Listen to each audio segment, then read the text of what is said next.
Hello everyone and welcome to your favourite channel मिनटॉक class 3, जहाँ पे हम बहुत सारे पिक्चर्स के साथ और वर्ड मीनिंग के साथ हमारे चैप्टर को समझते हैं। तो आज हम कर रहे हैं workbook solution for your NCERT class 3 English marigold का यूनिट नंबर 3 का लेसन द इनॉर्मस टर्निप का। And this is part 3 video. इस लेसन को मैंने बहुत सारे पिक्चर्स के साथ समझाया है। उन सभी के लिंक्स आपको इसी वीडियो के नीचे डिस्क्रिप्शन बॉक्स में मिल जाएंगे, या फिर आप प्लेलिस्ट भी देख सकते हैं मिनटॉक क्लास 3 चैनल में।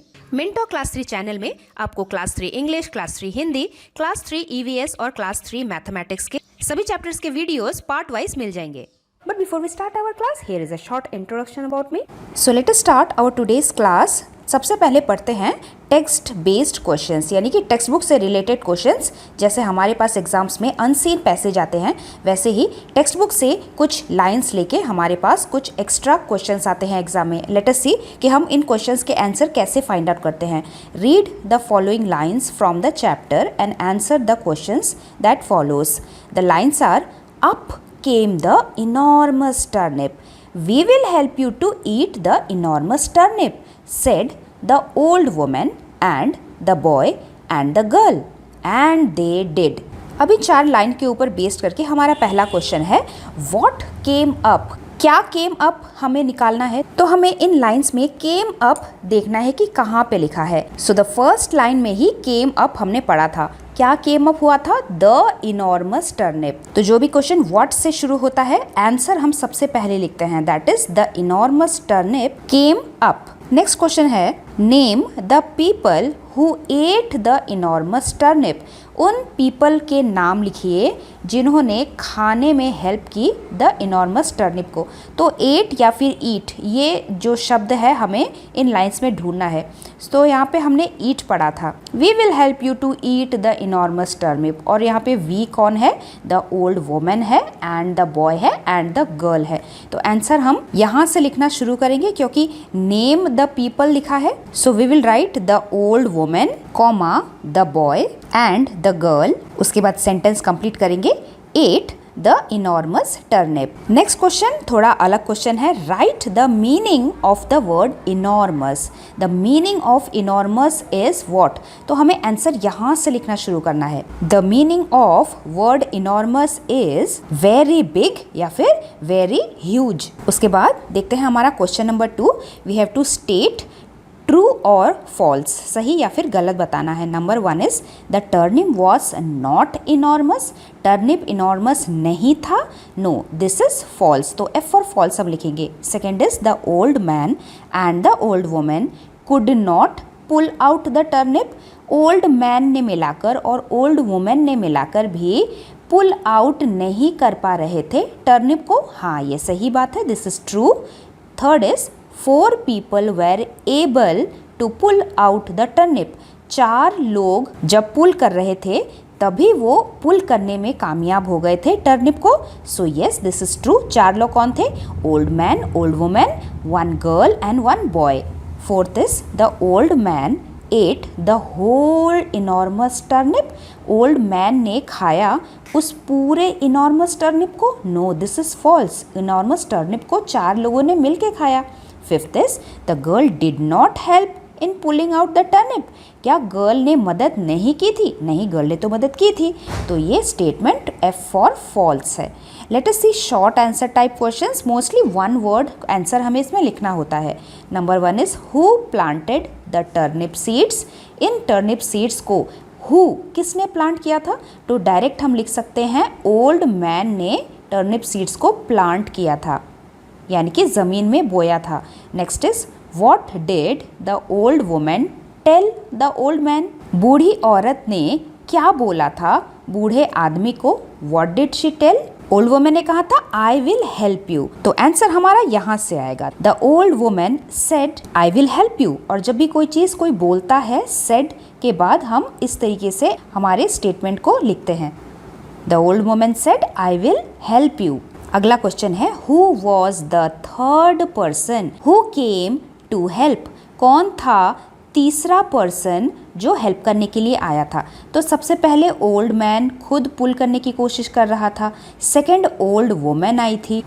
और उसके बाद आया था बॉय। तो ये है नंबर 1, ये है नंबर 2, थर्ड नंबर पे बॉय आया था। तो आंसर हम यहाँ से लिखना स्टार्ट करेंगे। The third person who came to help was the boy. या तो हम फुल सेंटेंस में आंसर लिख सकते हैं या फिर अगर हम द बॉय लिखेंगे तो भी आंसर करेक्ट होगा, क्योंकि ये शॉर्ट आंसर क्वेश्चन है।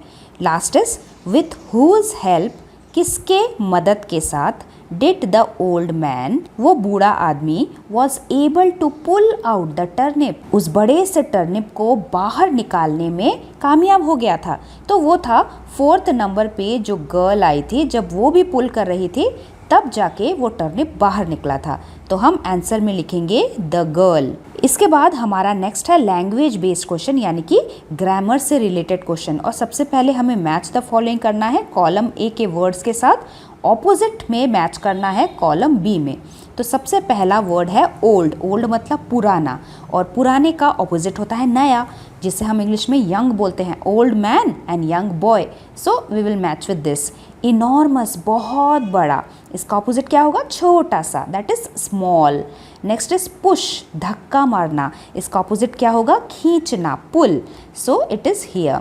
अप मतलब ऊपर, इसका ऑपोजिट होगा डाउन यानी कि नीचे। लास्ट इज गो यानी कि जाओ, इसका ऑपोजिट है आ जाओ यानी कि come. Next we will read the lines from the chapter and answer the question that follows. हमारा लाइन है the old man and the old woman and the boy and the girl pulled and pulled. ये है हमारा line. अब इसके ऊपर हमारा पहला क्वेश्चन है find 4 nouns from the line.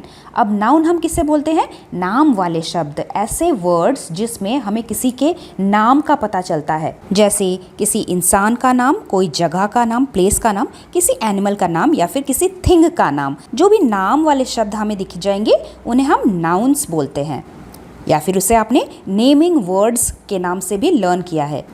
तो ऐसे 4 नाम है man, women, boy and girl. उसके बाद वर्कबुक में लिखा है कि हमें 1 एडजेक्टिव फाइंड करना है। एडजेक्टिव का मतलब है डिस्क्राइबिंग वर्ड। ये जो हमने ऊपर 4 नाम लिखे हैं ना, जैसे मैन, वुमेन, बॉय, गर्ल और नेम, प्लेस, एनिमल, थिंग, किसी भी नेमिंग वर्ड के बारे में अगर कोई डिस्क्राइब करने वाला वर्ड हमें दिख जाता है उसे हम डिस्क्राइबिंग वर्ड बोलते हैं, और अच्छे ग्रामर भाषा में उसे एडजेक्टिव बोलते हैं। तो जैसे हमने वुमेन पढ़ा था, वुमेन कैसी थी? बूढ़ी थी, ओल्ड थी। तो ओल्ड शब्द जो है वो डिस्क्राइब कर रहा है कि ये वुमेन कैसी थी। उसी तरीके से मैन कैसा था? ओल्ड मैन था। इसीलिए ओल्ड एक डिस्क्राइबिंग वर्ड या फिर एडजेक्टिव है। Third, we have to find 1 verb from the line. Verb का मतलब डूइंग वर्ड्स। जितने भी वर्ड्स ING में एंड होते हैं उन सब को हम डूइंग वर्ड्स बोलते हैं, यानी कि कोई काम वाले शब्द जिसमें कोई काम हो रहा होता है। तो इस लाइन में क्या काम हो रहा है? पुल करने का काम हो रहा है। तो ये जो शब्द है पुल्ड, ये एक डूइंग वर्ड है जिसे हम इंग्लिश ग्रामर में वर्ब बोलते हैं। So we will write PULLED, pulled, and last is we have to find an article from the line. Article किसे बोलते हैं? The, a and an। ये इन तीनों को आर्टिकल्स कहा जाता है। अलग अलग वर्ड के सामने इन तीनों को लगाया जाता है। जितने भी वॉवल्स होते हैं उनके सामने हम एन लगाते हैं, बाकी जितने भी कॉन्सोनेंट्स होते हैं उनके सामने हम ए लगाते हैं, और कोई एक फिक्स्ड चीज़ के बारे में जब हम बताने वाले होते हैं उनके सामने हम द लगाते हैं। तो हमारे इस लाइन में द पहले से ही लिखा हुआ है। So our answer is the. Let us see our next question. We have to complete the blank with singulars and plurals. यहाँ पे सिंगुलर लिखा है, हमें उसका प्लूरल लिखना है। First is MAN, man. इसका प्लूरल MEN, मैन होता है। ए की जगह पे हम ई लिख देते हैं। बॉय का प्लूरल BOYS, बॉयज, एस लिख देते हैं। यहाँ पे सिंगुलर हमें लिखना है, प्लूरल रूट्स लिखा है, एस लगा देने से प्लूरल बन जाता है, और सिंगुलर में ROOT, रूट। उसी तरह यहाँ पे प्लूरल लिखा है women.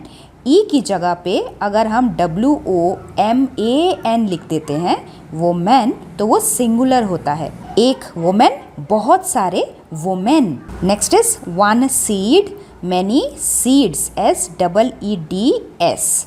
1 child, many children, CHILDREN। तो अगर आप बहुत सारे बच्चे बोल रहे हो तो चिल्ड्रंस नहीं बोलेंगे, हम चिल्ड्रन ही लिखेंगे because that is plural word.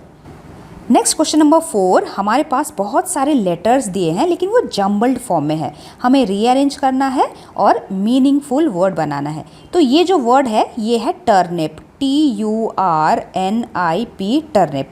ये जो वर्ड है दिस इज पुल, PULL, पुल। ये वाला जो वर्ड है ये है plant, PLANT। And the last word is help, HELP, help. So this was the last question of this chapter workbook solution. I hope आपको ये पूरा लेसन अच्छे से समझ में आया होगा। फिर भी अगर कोई डाउट है तो आप मुझे कमेंट बॉक्स में कमेंट करके पूछ सकते हैं। हम मिलेंगे बहुत ही जल्दी हमारे यूनिट 4 पोएम के साथ। So stay tuned, we'll meet very soon. Thank you very much. Bye bye. Video अगर पसंद आया हो तो लाइक करना मत भूलिए, and if you are new to this channel then please do subscribe the channel, जिससे कि आप आने वाले वीडियोस के नोटिफिकेशन को मिस ना करें। Thanks for watching and do like, share, subscribe our channel mint talk class 3 for more upcoming videos.